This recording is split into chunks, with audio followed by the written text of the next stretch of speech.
ଛାତ୍ରଛାତ୍ରୀଙ୍କ ବିଦ୍ୟାଳୟରେ ପାଠ ପଢ଼ିବା ସଙ୍ଗେ ସଙ୍ଗେ ଖେଳ କସରତରେ ମଧ୍ୟ ରୁଚି ରହିଥାଏ। ସେଥିପାଇଁ ଯଶସ୍ୱୀ ପ୍ରଧାନମନ୍ତ୍ରୀ ନରେନ୍ଦ୍ର ମୋଦିଙ୍କ ଆଦେଶ ଅନୁସାରେ ସମସ୍ତ ଛାତ୍ରଛାତ୍ରୀମାନଙ୍କୁ ଖେଳ କସରତରେ ଆଗେଇ ବଢ଼ିବାକୁ ସରକାରଙ୍କ ତରଫରୁ ରାଜ୍ୟର ସମସ୍ତ ବ୍ଲକ ଜିଲ୍ଲାସ୍ତରୀୟ ସଂସଦ କ୍ରୀଡ଼ା ପ୍ରତିଯୋଗିତା କାର୍ଯ୍ୟକ୍ରମମାନ ଆୟୋଜନ କରାଯାଉଥିବା ଦେଖିବାକୁ ମିଳୁଛି। ଆଜି ବାଲିଶଙ୍କରା ବ୍ଲକ ବନ୍ଦବାହାଲ ପଡ଼ିଆ, ବାଲିଶଙ୍କରା ସରକାରୀ ଉଚ୍ଚ ବିଦ୍ୟାଳୟ ପଡ଼ିଆ, ସୌନାମରା ସରକାରୀ ଉଚ୍ଚ ବିଦ୍ୟାଳୟ ପଡ଼ିଆ, ହକି ପଡ଼ିଆ ତଥା ତୁମଳିଆ ପଡ଼ିଆରେ ସଂସଦ କ୍ରୀଡ଼ା ପ୍ରତିଯୋଗିତା ମହୋତ୍ସବ ଆୟୋଜନ କରାଯାଇଥିଲା। ଖୋଖୋ, ବ୍ୟାଡମିଣ୍ଟନ, ପୁଚି ଖେଳ, ରସିଡିଆ, କବାଡ଼ି, ଫୁଟବଲ, ହକି, ଭଲିବଲ ଆଦି ଖେଳକୁ ନାନା ସ୍ଥାନରେ ଆୟୋଜନ କରାଯାଇଥିବା ଦେଖିବାକୁ ମିଳିଥିଲା।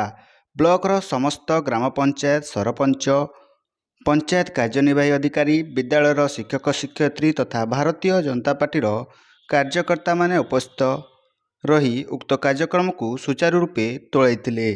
ବ୍ଲକର ସମସ୍ତ ବିଦ୍ୟାଳୟରୁ ଛାତ୍ରଛାତ୍ରୀମାନେ ଉକ୍ତ କାର୍ଯ୍ୟକ୍ରମରେ ଉପସ୍ଥିତ ରହି ନିଜର ଖେଳ ପ୍ରଦର୍ଶନ କରିଥିବା ଦେଖିବାକୁ ମିଳିଥିଲା। ବାଲିଶଙ୍କରାରୁ ଦୁର୍ଯ୍ୟୋଧନ ଗଣ୍ଡିଆଙ୍କ ରିପୋର୍ଟ, ସନ୍ଧାନ ନ୍ୟୁଜ୍।